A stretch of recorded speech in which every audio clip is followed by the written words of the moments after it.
This talk show. I am your host, Shanté R. Roddy. We are so glad to see you back here again, audience, right? Where we broadcast every Thursday at 1 p.m. Eastern Standard Time. So we're glad that you're joining us. Come on in, hit the love button, right? Drop a comment, ask any questions that you have.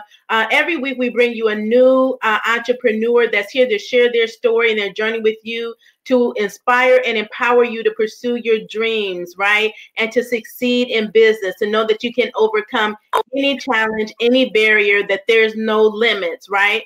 That you can do anything you want to do and be anything that you want to be. So if we don't get to your questions during the broadcast, we always follow up at the show, right? That's where the real fun takes place, and we can interact and engage with you, right?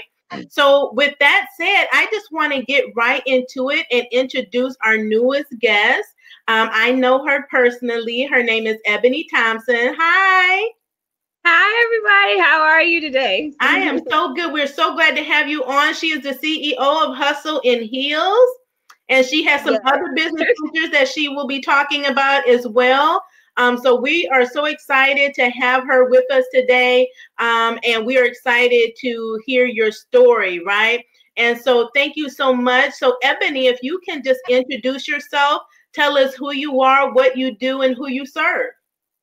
Okay, well, like Shanté said, my name is Eboney Thompson. I am the CEO and founder of H&H. Well, H&H stands for Hustle N Heelz.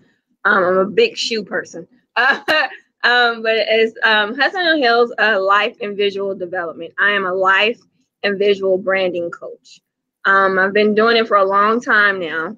And the person I serve is an awesome God. Because I'm telling you, without him, there definitely wouldn't be no me or no Hustle N Heelz going on. That's for sure. That's fantastic. And so who are your clients? Like, who are your ideal clients? Well, my ideal clients, I mainly work with women and a lot of young people. I found that I've been attracting a lot of young people.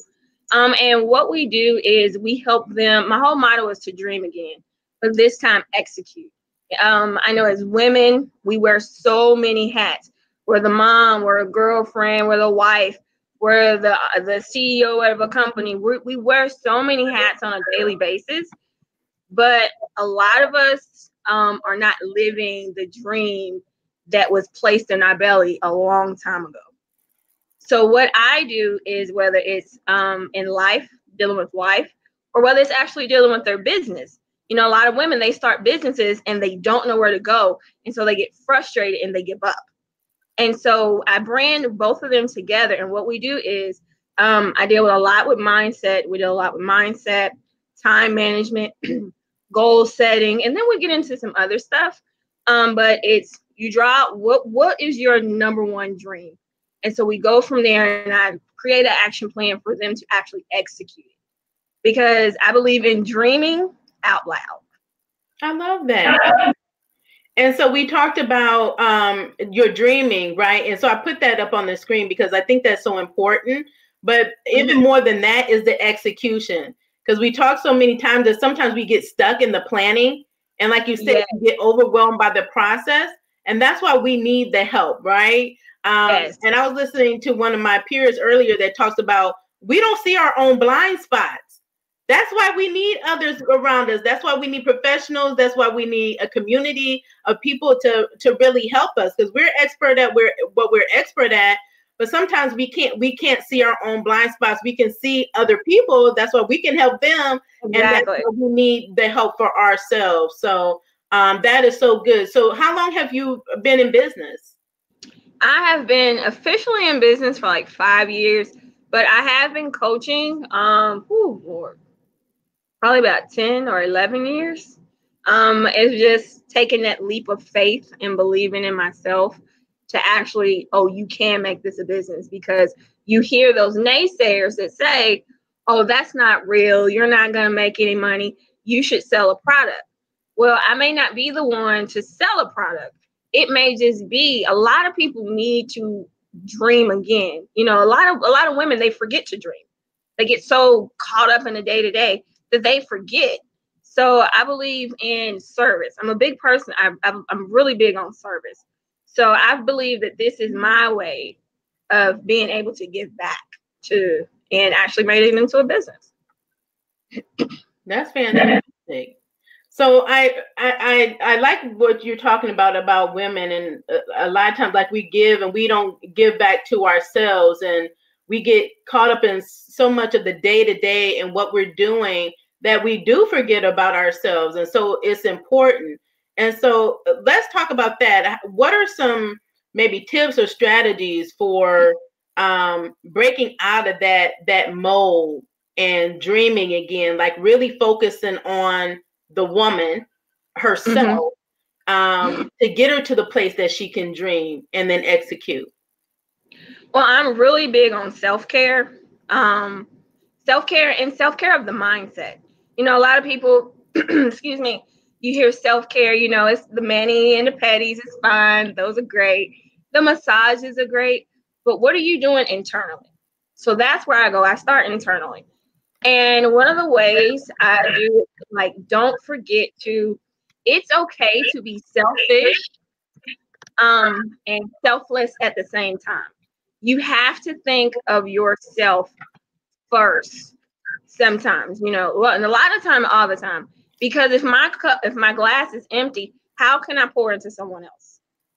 So I need to make sure, and women, we need to make sure that we're hydrated and that we're plentiful so that we can, when we go to invest in our kids and when we go to spend time, or if we're at work, we can give our all and not keep running on, you know, basically fumes. And that's what a lot of us are doing. So that's one thing. Make sure that you're taking care of you first internally. A big thing, another thing with big is mindset. You know, not taking in like everything that's going in around you. I'm big on affirmations. So I do say, like, get 5. You don't, you know, a lot of people like write a whole page. You know, sometimes 3 to 5 that you may have by your bed in the morning. I have mine by my bed, and I actually have them posted in my bathroom, on my bathroom mirror. So every time I go in there, whether it's to brush my teeth or just to wash my hands or whatever, I make sure that I remind myself of who I am and the things that I want to change. Those are my 2 big ones. And then the power of no. It is okay to say no. We don't have to say yes to everything.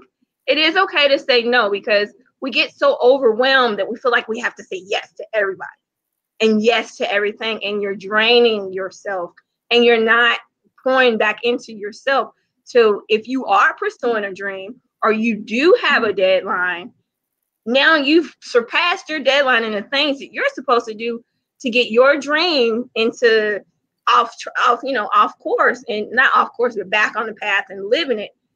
That now it's just like you've ran out of time because you're doing so much for everybody else. So it's okay to be selfish, but not selfless at the same time. Exactly. And I think they say that 90% of successful people say no, or successful people say no to 90% of things. You have to. Because the focus should be on your purpose. And I say all the time, you're not called to everything and everybody and to help everybody. And no, it's a distraction. And you could be doing good for people, but it's something that you're not called to, and it's distracting you from your purpose of why you're here, right? Mm-hmm. And then it's taking you farther and farther and farther off course of what you're really supposed to be here to do. Exactly. So, and I say that from personal experience, because I was giving and giving and giving until I was just empty. Right? Oh, yeah. And so you don't want to be in that position. And when you were talking about, especially women, right? And one of my peers said the other day about the filling up of your cup being full is for you. The overflow is for others. Mm-hmm. Mm-hmm. So you keep your cup full, right? That's you. Mm-hmm. You filled up. So you always have enough to give. And everything else is overflow of blessings. Exactly. So you never get to the point ladies, that you're putting yourself on empty. And I know it's hard because it's hard for me. That's why I talk about self-care all the time. I keep it in the forefront of everything that we talk about, because I think most out of everybody that needs to hear this message and really, really take hold of it and commit to self-care, and being selfish for oneself, because you have to put yourself first and take care of you, is women, because we take care of the world, and that's just the truth. And we don't take care of ourselves, and we need to. So I thank you so much for saying that, because you know, and I tell people stress is a killer. So when you're putting yourself on empty and you're not eating and you're not hydrating yourself and you're not exercising, you're not taking care of you, and you're not doing the internal work. I like what you said about, it's not just about a manicure and a pedicure. That's not enough. What needs to happen up here is the mindset. It's the mindset that needs to happen, and the internal work that needs to happen. So I think those two things are a powerful thing to get us, to keep us on the path of success if we address those. So I'm so appreciative for you to being one of those experts that really help women to achieve that in their lives. Thank you. You're welcome. So with that said, okay, so what has been maybe your top 1 or 2 challenges that you've either you can actually be in it right now, or that you have overcome in your journey, that you would like to share with the audience? Well, my main one, I was one of the women that I was talking about. That's why I know so much about it. I was giving. It would be times where I would come home and I would just fall out from, just because I was so overwhelmed, so tired, that because I'm a mother of 4, single mom of 4. And so like I'm doing for the kids and I'm going here with the kids, and I was doing stuff with business, and I was staying out to, like, sometimes I wouldn't come home at 3 o'clock in the morning from doing business, or, whatever it may be. And then I would just fall out. There would be days where I forgot to eat. There would be days where I'm like, oh my gosh, like I didn't even drink a glass of water or something like that. And so not really paying attention, but paying attention. But in December 28th, I was cleaning up my house as usual, and I noticed that I was having some trouble breathing. And so I ended up having to go to the emergency room. I thought maybe it was like maybe pneumonia, maybe I had caught a bug being out. Well, that was not the case. After some tests they ran, I actually found out I was diagnosed with stage 4 breast cancer that had metastasized to my lungs. That's why I was coughing.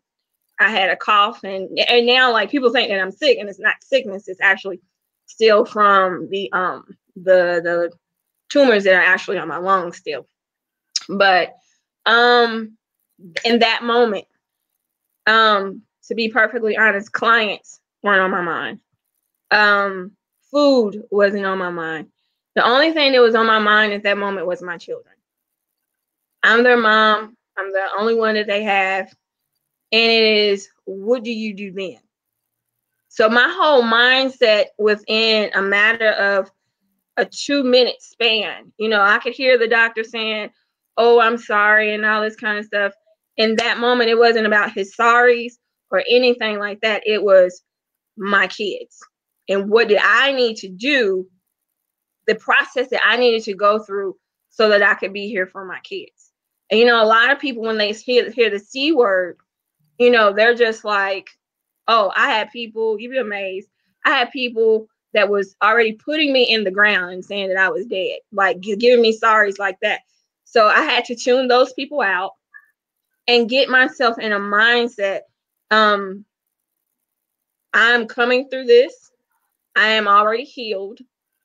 And then do what I need to do to get out of it. So it was definitely a mind shift, and I had to ground myself even further in God, because I was like, God, without you, I need direction. Like which doctor to go to, which doctor not to go to, what medicine to take, like all of that. So in doing all of that, it has definitely been a process, but God gave me strategy and a blueprint to follow. And I've been following that blueprint. And so even though I'm still going through it, a lot of people like, and when they see it, they're like, oh, I'm so sorry that it happened to you. But I don't take that it happened to me. I believe this is part of my journey. I always look at it as, I feel like I'm on a Job journey. Job, and for people to know the story of Job, he was stripped of everything, but he never denied who God was. He never denied who God was, and God gave him double for his trouble. So I always look at it as, this didn't happen to me. It happened for me to shift my mindset and put me and land me in the place where I needed to be. Because now I can relate even better to my clients and be able to tell my story to be like, okay, yeah, you may have thought this happened to you, but no, honey, it happened for you. So maybe you needed to wake up. Maybe you need to take care of yourself more. Maybe you need to exercise more. Maybe you needed to get in a place that needed to put you on the path of where you needed to be and where you should be. And so in doing that, I'm still going through it. And there has definitely been challenges. I have had to rediscover the new me. And I've learned that even in rediscovering who I am, I love this me a whole lot more than that old me. And it's definitely been a journey, even from losing my hair. But I have fell in love with playing with wigs so I could be a different person every day. But I look at my story as it is coming through, and it's about the process. And I think a lot of people, that's what they forget. You hear business stories and life stories. Oh, I was here 1 minute, and then the next minute I made $10,000 a month. Or I was here 1 minute, and then I was healed the next. But you never hear about the process. And that's in the process is where we lose a lot of people. There are moments, I can honestly say, there's days where I cried all day. There were moments where I felt like that I was a bad mother. There was moments where I was, I would go through, and like I said, like when I lost my hair, at the time I was losing my hair, I lost all my hair at once. And then what ended up happening is, not only did I lose my hair, I lost like 30 pounds. So here I am, I'm like, I was this person, and then to look in the mirror and not know myself, that was something. And so, but I had to come through that. And coming through that, I found that you have to love me internally first, and that internal beauty will come out. And so that's a message that I pass on to my clients, whether we're talking about life or whether we're talking about business. You have to love you and all of what you have inside of you, and that will come out. That will come out in your relationships and your jobs, with being a parent, being an entrepreneur. It would definitely come out. And so coming through and dealing with this, like I said, I don't believe that it happened to me. It happened for me. That is so good. That is so good. And I love your perspective. And you are healed, right? And so we're believing that for you. And that's such a powerful thing. And I love what you said about the Job journey. And I smile because I went through similar. So a Job journey. And I literally felt like I was Job. And understanding I never lost my faith throughout the entire process. I knew that even though it was painful and tough, and I cried, and I'm not even a crier, but I knew I would come out like gold on the other side, that I would get double for everything that I lost, right? So if I had to lose it on a mission for him, he was going to restore everything. So I didn't have to worry about it. So that was like a relief for me. So I'm glad that you said that, because so many of us have a Job journey, and it's all about the journey. It's about the process and helping each other not get lost in the process, and understanding, first of all, understanding that it is a process. Success is not a final destination. It is a journey, right? This is the path that you're on, and the struggles that we go through, like you said, they are for us. They're for us. And more than just for us, they're for the other people that we're going to impact. It's our testimony that is going to help another person, give them hope, right? When they think that all hope is lost, and we're able to say, no, sis, no, I went through that. I went through that. If I'm here and I'm strong and I survived and I'm victorious and I'm a champion, then you're going to be too. Exactly. You can get through it too. You know, I live and I teach my kids, I accept reasons, not excuses. I accept reasons. If you can give me a reason, like a really good reason, I can talk to you. I can deal with you. But if you're constantly giving me excuses, because excuses, you're going to get one after the other, one after the other, one after the other. I live my life with, you know, I could say, oh, all hope is lost, you know, when it may not be what I would feel like the doctor should say. Like last time, not this time prior, but before I had to start going back to chemo again, because I had a brief moment where I didn't go. And he told me I have to start back. That was like a power punch to me, you know, and I could have said, oh, I'm not going to do it anymore or anything like that. But, and I could have came up with every excuse. I could come up with every excuse in the world not to get up in the morning and do and do business. Make sure all my stuff is tight in my business. I could come up, I could say, oh, because I call it my situation. I don't call it what it is. My situation. I could totally do that. I could lay in the bed all day and I could sit there and waste away. But why? I still got plenty of life to live. And if I believe and know that I am healed, why do I need the doctor first to tell me that I'm healed when my God already told me I'm healed? So I'm going to believe God first because he told me I'm healed, and I'm going to walk in healing. Now, granted, it hasn't manifested yet, but I'm still living in it. I'm living out the manifestation. And so we have to not accept, we have to come up with reasons. Well, not come up with reasons, but don't live your life in excuses. And people get those two mixed up. And with excuses, they're not doing that but limiting you. And that's that self-doubt talk. You know, oh, well, I can't do it because, well, why not? Now, fine, because I tell people, like I tell my clients, or like I tell my children, okay, you just gave me an excuse. Now tell me why you can't do it. If you can't tell me why within a matter of 30 seconds, that's an excuse. Now, come with it. And so, you know, I tend to be, I'm a very loving and giving person. So I come with love, because if I can see in you the bigger picture, and a lot of times I can, if I can see it, I need you to be able to see it. And as a client, if you come to me and you've paid me and I see it, I'm going to push you. I'm very, to a degree, very militant. I come from military parents. My mom and dad were both in the military. And so I'm a very structured person, but I know that push, because some people, they don't like that push.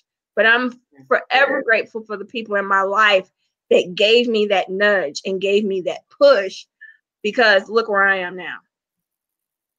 Absolutely. And we all need that push.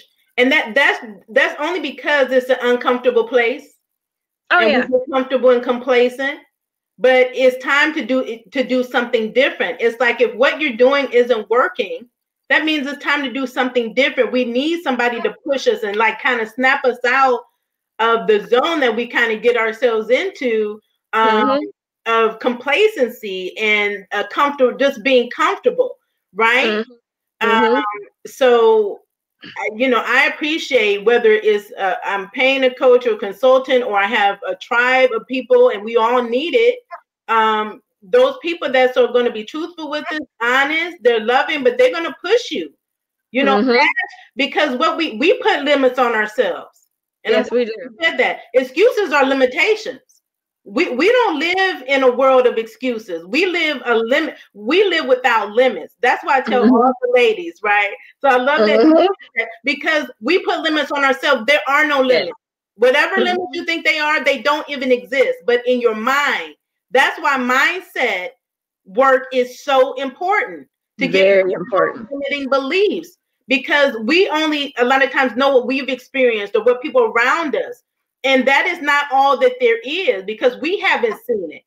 But that's why sharing stories is so powerful, because now we're living examples. Like now they can see it. They see other women that's doing it. They see other women that's overcoming challenges, right?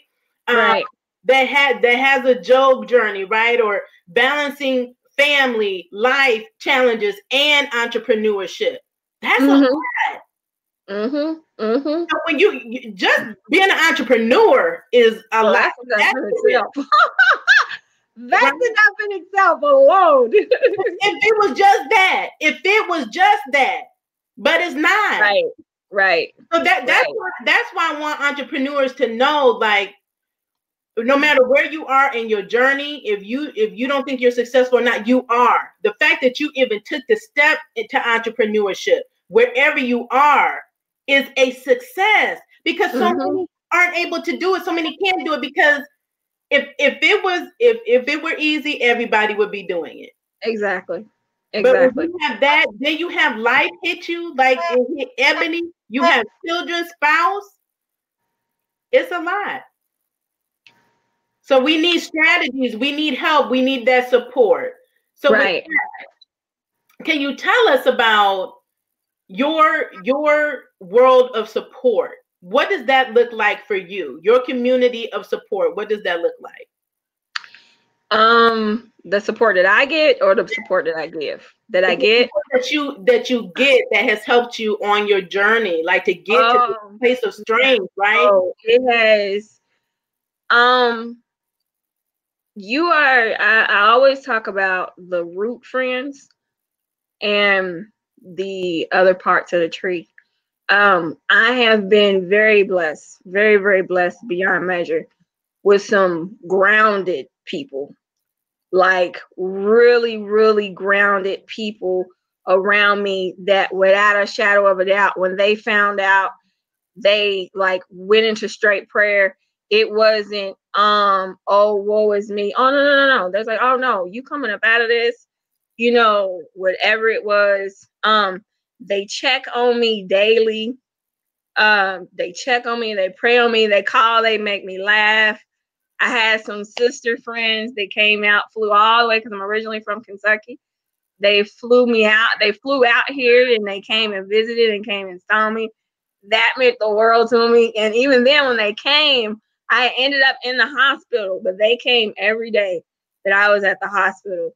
I have a spiritual mom back home. She sends me messages all the time. She sends me uplifting messages. She checks in and say, hey, daughter, how you doing?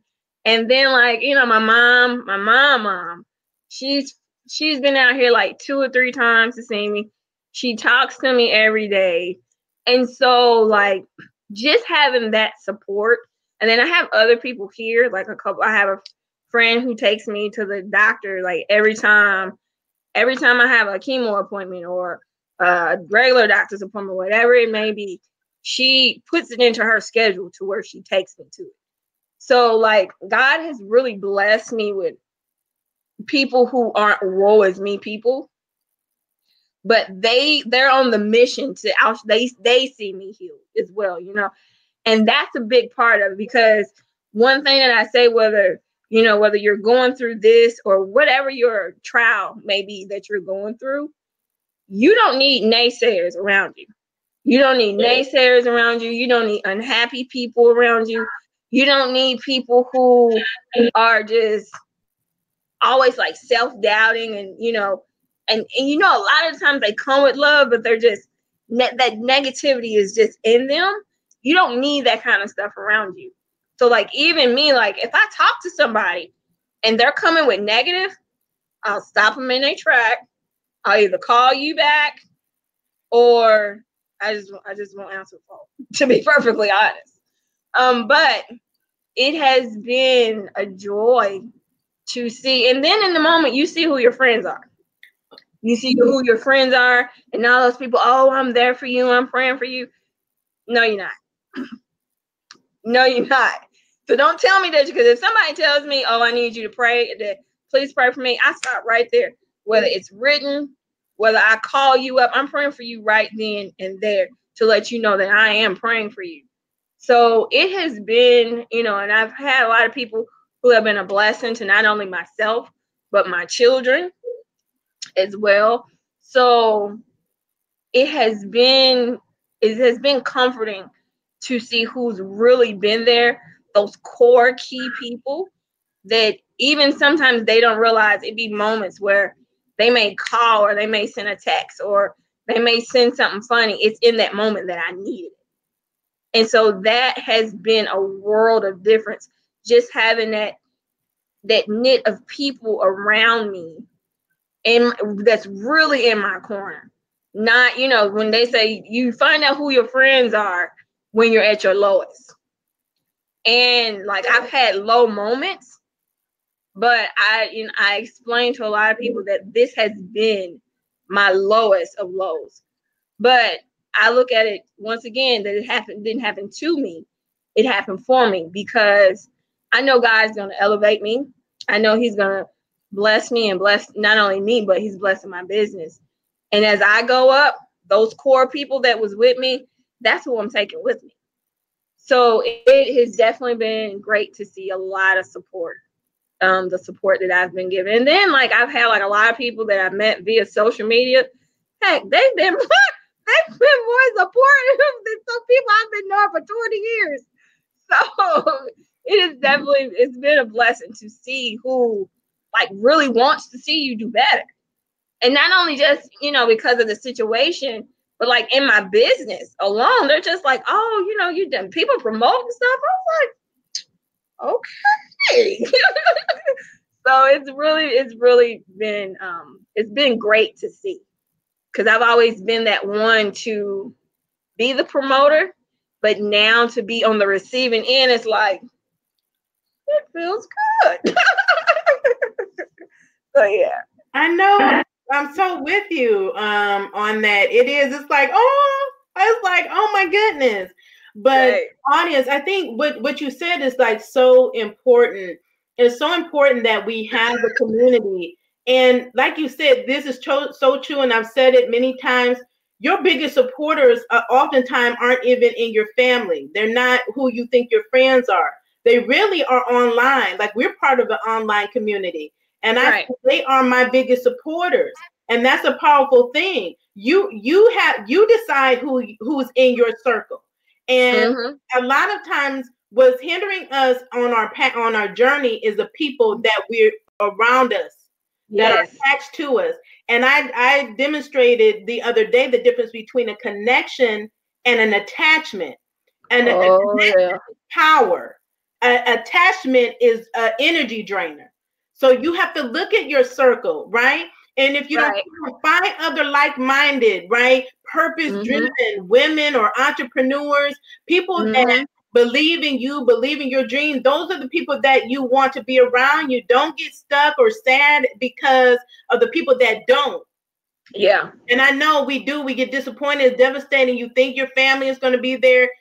But if they're not, your family isn't always, they're not blood. Find your tribe, find your community that you can support and they can be of support to you. Because like you said, when you're at your lowest low, like you really find out who your friends are, who are really there for you. And I know like when I was in my low point and I had to tell some people, like when I was on empty, like nobody ever calls me unless they need me for something. And it's always a need.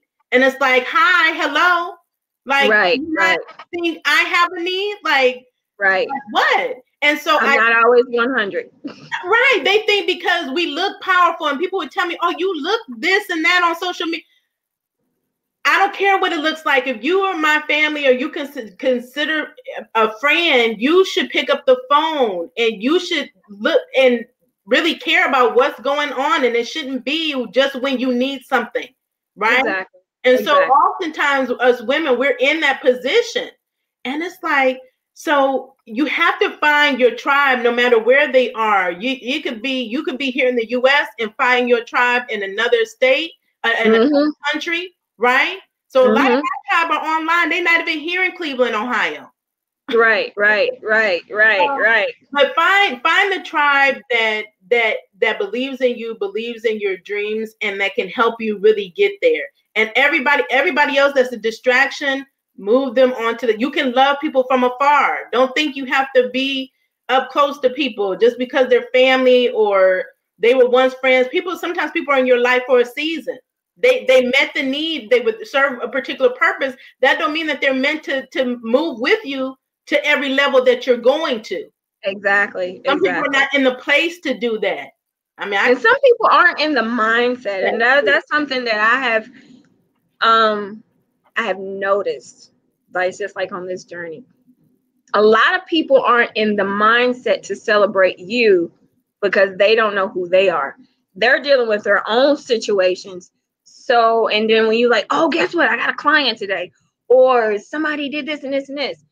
They can't be happy for you and support you because they're not happy with themselves. Maybe it's something that they want to do and it's not off the ground, and they don't necessarily want to do that self-check, because I make sure I do a self-check every day.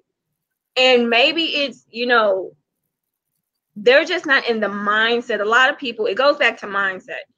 A lot of people aren't in the mindset to support you the way you either need to be supported, and really you don't really want false and fake support. You want the real deal. If I say I'm going to support you, it may not be able to be monetarily, but if I hear somebody, oh, they need such and such, oh, I got the perfect person for you, let me hook you up. Or, or if you have something, or you say something, or you post something, I may share it, online, or, to my community, or whatever it may be. But some people aren't in the mindset to be able to be that support that you need. And you have to get to the point where it's be like, okay, I know that you're not it, so let me go on. You can't take it personal. And that's what I found, because I'm like, oh, I've done that for this person. No, I stopped taking things personal because it's not about me. Sometimes people are dealing with their own things and their own monsters and their own stuff that they can't genuinely support you. And so in this road of entrepreneurship, whether it's you're in the beginning, middle, or you're making buku money, you want people around you that are for you the real kind, and that their mindset is right. And so that's a lot of things that I tell people too. You got to have, even your support people have to be in the mindset of where you are, even just to support. So that's big. Absolutely. So let's circle back really quickly on when you were talking about your Job journey and your diagnosis, right? And the only thought really for you were your children and being here for them and making sure that their needs were met and that they have everything that they need, right? And I think that's a wonderful thing. So can you talk to us about the process of what you did, like after your diagnosis, right? To set things up. What steps did you take to make sure that your children are taken care of, that your business is taken care of, while you are able to work on your personal healing, or to allow you to do your personal healing? Well, I'm big on planning. I'm a big planner. A lot of people make fun of me, like I'm that person. I have 3 planners, like the book planners, and I have 3 in my phone. Like, so I, like, no matter where I am, I'm always constantly writing things down. So when they told me, the first thing I asked when I think I sent a friend of mine or my daughter home to get my stuff, I said, make sure you bring me my planner, my Bible, and my pens, my writing pens. And I wrote everything down, because one thing I always because that's how I got to California. I lived in Kentucky and I moved to California. I wrote it down. I believe in the whole write the vision, make it plain. So my thing was, I knew I had all my life stuff in order. And then I sat for like 48 hours.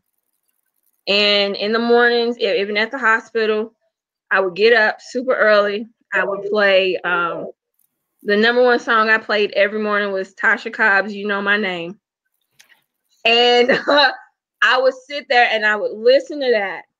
And it would be, and I'm glad and God knew, because in the hospital that I go to, you have a roommate. And I always get a private room. I was like, thank you, Lord. But I would play that and I would just take in. And the thing is, I studied the book of Job the whole time I was in, and that's what God was telling me in my spirit, to study the book of Job. So I would read the book of Job and I would listen to the words of that song. And I would just ask God to guide me. Anything he told me to do, I wrote it down, from what to do, who to, if God forbid, whoever was, if something happened, this is what happens to the kids, this is where they go. Business wise, this is what I want to happen to my business. Me personally, I'm a very private person. I'm only gonna let you know what I want you to know. But even down to writing the book about this whole process and journey, and down to even going on a book tour. I never thought about a book tour. When I think book tour, I think TD Jakes, and all of them. I think about that, not somebody like me. But God's saying, why not you? Why not you? So I definitely built my faith. That was very strong for me. And I just listened and I wrote and I would listen. I would cry and listen and cry and listen.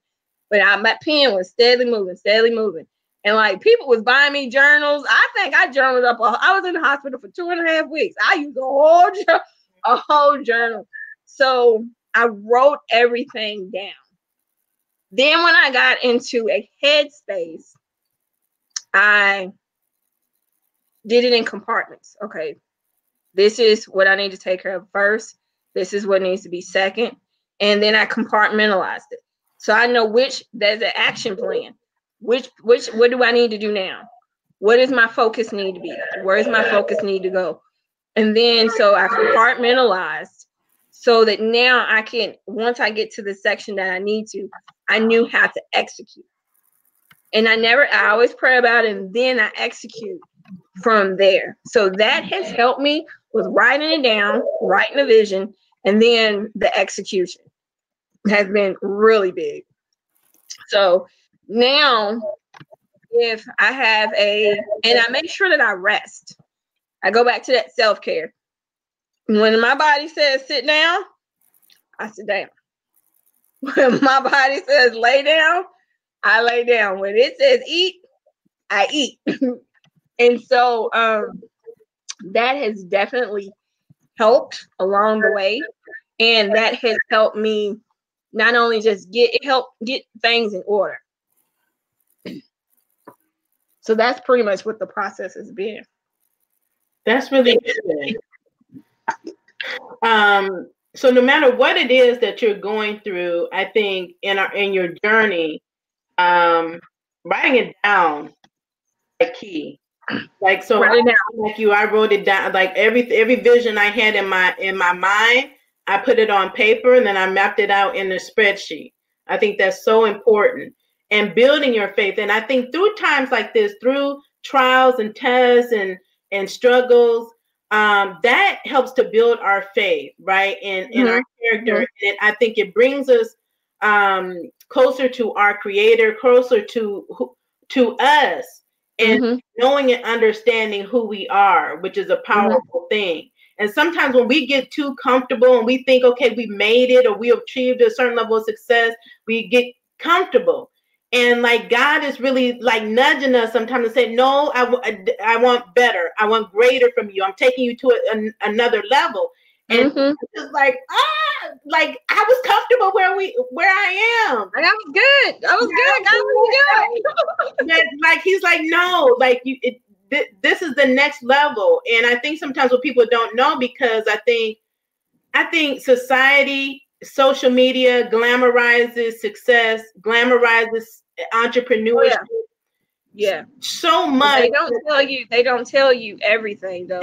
And one thing I did do when I was writing down, and I tell people this too, don't just write down. So like my plans of what God was telling me and stuff, I wrote it down, but I also journaled how I felt at the moment.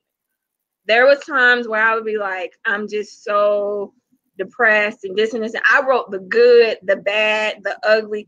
I wrote down everything. And I had somebody ask me, well, why would you do that? That's kind of crazy. No, the reason why I didn't see it as being crazy is because when I go back, there's times where I've found journals and I'm looking for something that I probably have wrote down.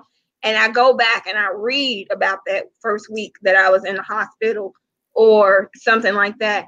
And I see how far I've come from then until now.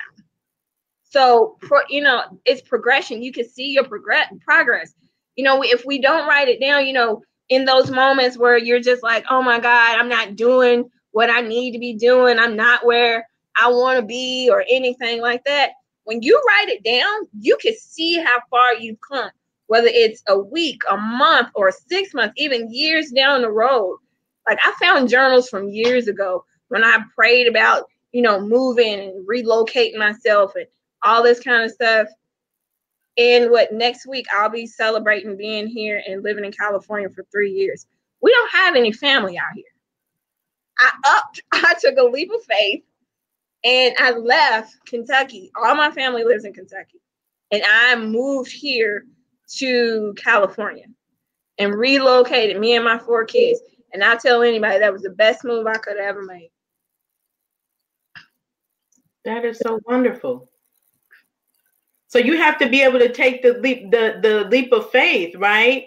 And sometimes that means uprooting and leaving a place that's familiar to us, right? To go into the unknown, and that's a scary place. Oh yeah. If you have God that's leading you and you're following his guide, that makes the process easier, like in trusting him, because you don't know. Like even where you are, you don't know. Like I always say, Lord, please lead, guide, and direct my path, because I don't know, and I don't want to make the wrong move. I don't want to make the wrong decision. And I know if I wait on him, if I have the patience to wait, to speak, to listen, because sometimes we do a lot of talking and we don't do any listening. Right? I have a kid like that. So I know how. I'm like, oh Lord. Right. Oh, they would do this. And I'm like, look, if you just listen. You would be so much further. We could do so much more. Exactly.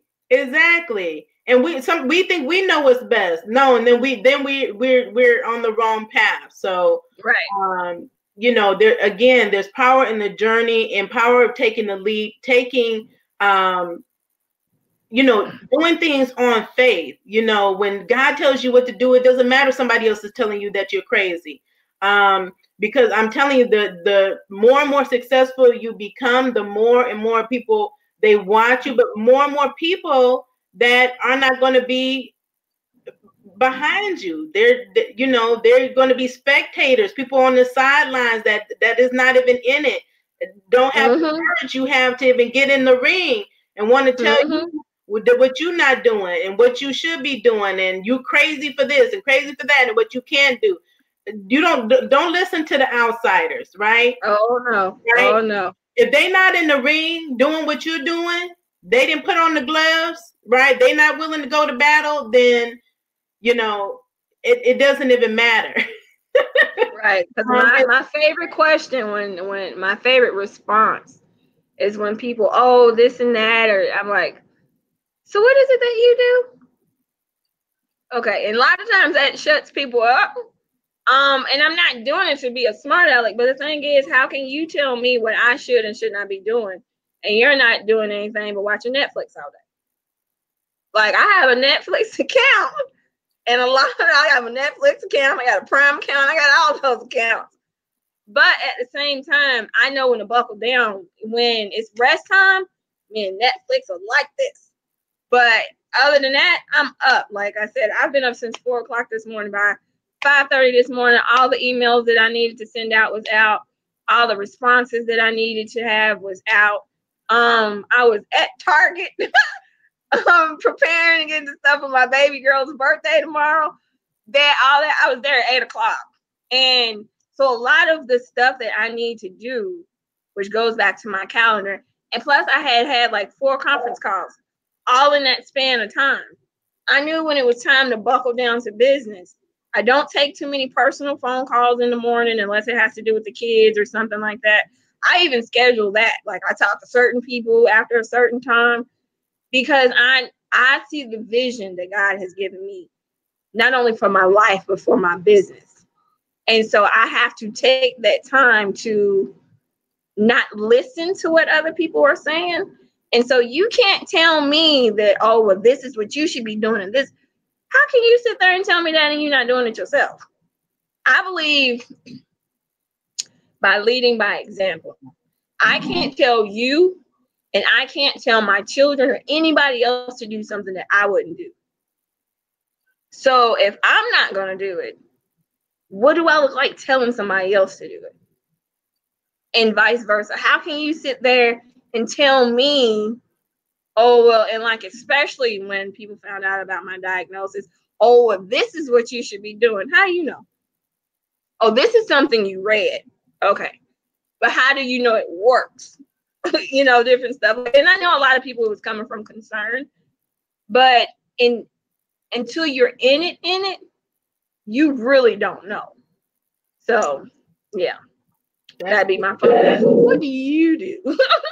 Yeah, and if you're in it, you don't know. And I tell people, even in business, and people that don't want to seek experts and coaches and mentors, and I said, and they put a question out, and anybody is answering, that doesn't know that they know what they're talking about. They want to be helpful, but who says that they're an expert? Who says that they're knowledgeable, right? And that they know what's best for you? They don't even know your situation.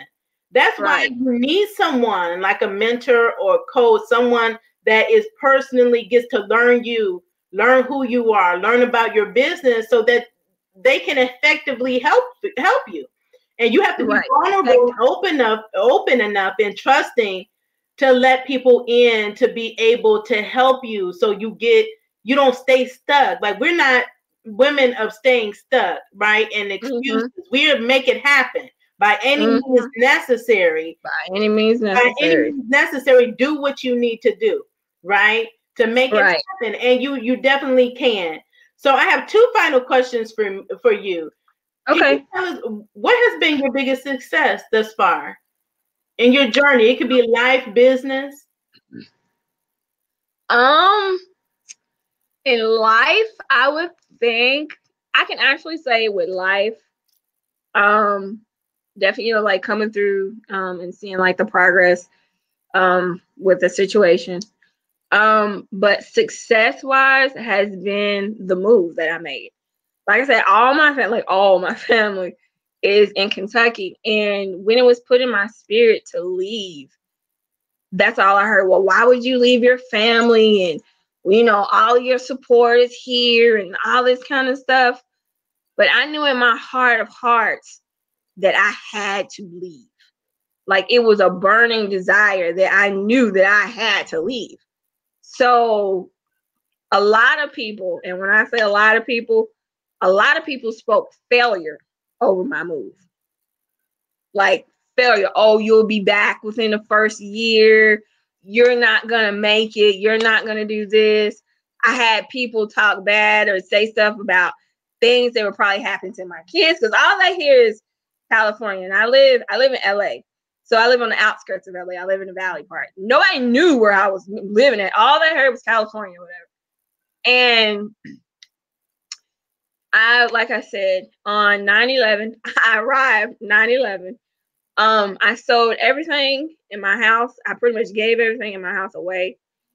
And I packed up everything that could fit in a suitcase for me and the kids, and I left on a Greyhounded from Kentucky to California, and I will be here 3 years. My son is living his best life. My daughter she's going out for captain of her step team. And this is her first year on step. My little girls, they have gotten chances to act. They were just actually in their first stage play. And they're moving along into like the world of being actresses and stuff like that. My 10-year-old just wrote a movie. So I think about, what if I never left? What would not only just for me, what would it have meant for them? Because now they're finding their ground and what they're good at, and they're getting opportunities that they may have never gotten if I would have stayed in Kentucky. So when I look back at that, I look at that as a big success. Now, granted, we may not be where we want to be, but we're 10 steps ahead of where we're exactly where we need to be, and we're striving to make more steps. So I look at that as a big success. And then business-wise, just taking a leap of really taking the business to the next level. And then my book that I have coming out in October the 15th. It is about my journey, and I get into way more detail than what I've kind of shared today, even down to pictures. Like, some people don't want to show pictures. Like, I have the pictures of when I lost my hair and when I lost all the weight and like scars, and like I show all of that, and I'm very, very transparent. And for me, that is a scary moment, but it's a needed moment. And for me, it is a big success, because I know that this story, my journey, goes beyond me. And so I look at that as a success, because I thought like my number 11, I'm like, book number 11 is going to be like a book on visual branding or something like that. But God said, no, it's going to be more than that. I was like, okay. That's wonderful. Okay, so I have one last question. If you had a magic wand and you could change anything in the world, what would it be? I could change anything in the world. Homelessness. It would be homelessness. Living in LA has really opened my eyes to homeless. There's a lot of homeless people. Oh my gosh. And I know a lot of people are where they're supposed. They're there because they might have had mental health issues, or whatever the case may have been. But you don't know anybody's story until you actually talk to them. A lot of these people don't want to be on the streets. A lot of them, it had nothing to do with drugs. A lot of it didn't have to do with mental health. A lot of them, they actually want to work, be back in functioning society, and living the life that they know that they're supposed to live. And, I always look at like some of these buildings that are torn down, and I'm like, well, why they don't fund those buildings? And then like somebody come up with like a nonprofit idea, and they fund it, and then that'll be the homeless people. And then you give them, back to my action plan, give them an action plan to go from being homeless and having a place to actually living on their own. How many people could we help and get there, and they could be more productive in society instead of, it bothers me so much to see people that want to shun them. And I know everybody, some people, yeah, it was due to drugs, but I'm like, I know people that were on drugs and they're living their best life right now, and they're not even on drugs. I know a lot of people that had gambling and alcoholics and all this kind of stuff. They got off of it, and now they're living their best lives. So you can't condemn somebody for what they did in the past. Let's help them to get to where they want to be in the future. And if that means that they want to better themselves, then by all means do it. But if I had a magic wand, it would definitely be homelessness. Homelessness, especially when I see kids. Oh God, I just want to get them and grab them and take them and feed them and and like come home with me. I'll take more kids. My kids are just like, Mom, we don't have room. I'm like, it don't even matter, because I'm gonna have a building and then that's what's gonna do. It's gonna be just for kids and all that kind of stuff. We gonna help everybody. And so, but it would have to be homelessness to help people with homelessness, because that's really big, and that's really been like on my heart a lot lately, especially when I see kids and mothers out here with their babies, and yeah, that just really does something to me. Yes, that's so powerful, and I agree. That's something that I really want to, and part of my mission is, in my 5-year goal, to help women in every aspect, including reducing or eliminating homelessness and giving shelter. So the ideas that you spoke is possible, and it can happen. And so I would love to even work with someone like you on it, and some other ladies to just make it happen. For sure. Nobody should be on the street, and no matter what anyone's circumstance, what they did, what mistake, if they made a mistake or didn't, if they had mental health issues, that means that their needs are not being met. Right. There's not somebody meeting that health need. Right. Mm-hmm. So things happen to people, and that doesn't define them. That doesn't define who they are or where they're meant to be. Right. It doesn't define their future. Right. Right. We want to help, not be negative and talk about what people did. That's already done. How can we help them fulfill their potential and be great, the people that we know that they can be. Right. And nobody should be homeless. Right. Nobody should be dealing with mental health issues and not get the help that they need. Right. So we need to look at that and address some of these root causes, and not blame people and condemn people, but be a help. So I totally have all these mental health therapists out here. Well, what are we doing? How are you? You're going to get paid for your service from the people that could pay you. I look at it as, what are you doing to give back after, you got your big fancy degree? That's all fine and dandy. Now that you got that degree and you're helping people, do you ever think about helping those type of people, that may have the mental health issues? What are we doing to give back to them? And especially like those who say that they walk the life of Christ.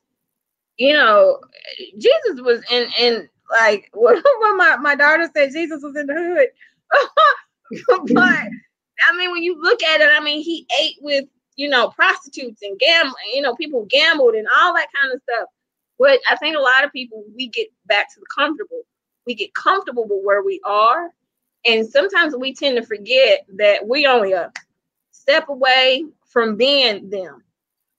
We're not that far over the line that we are not those people. So I always, that always sticks in the back of my mind, is like, okay, God, well, how can I help? What can I do to get back to that point? Yeah. So let's all be mission helpers. And all of us entrepreneurs, all the ones I know and I'm connected with, we're purpose driven and we're on a mission.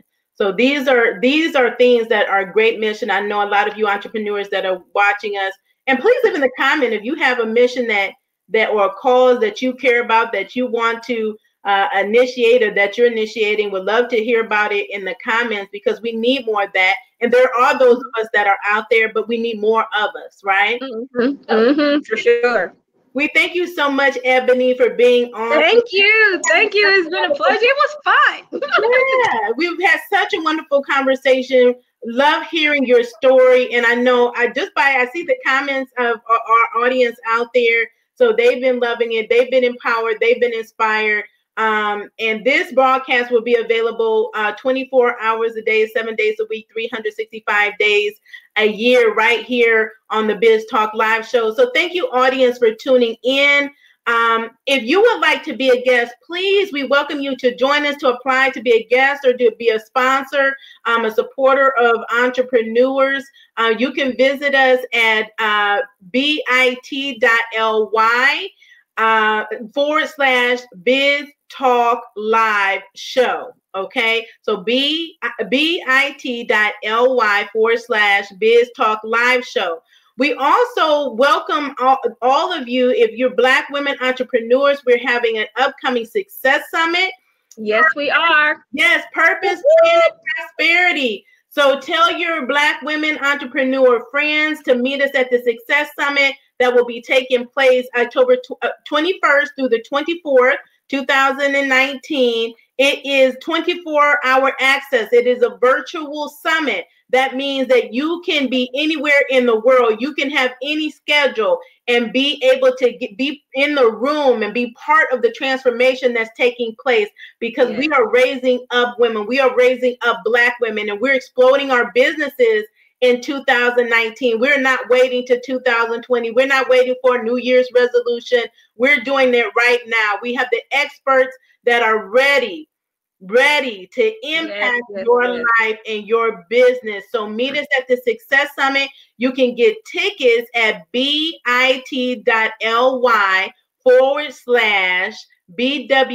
Success. So meet us there. You all have a wonderful day. Have a wonderful week. And we'll see you next week. Until then, continue to pursue your dreams. Have a great day. Bye.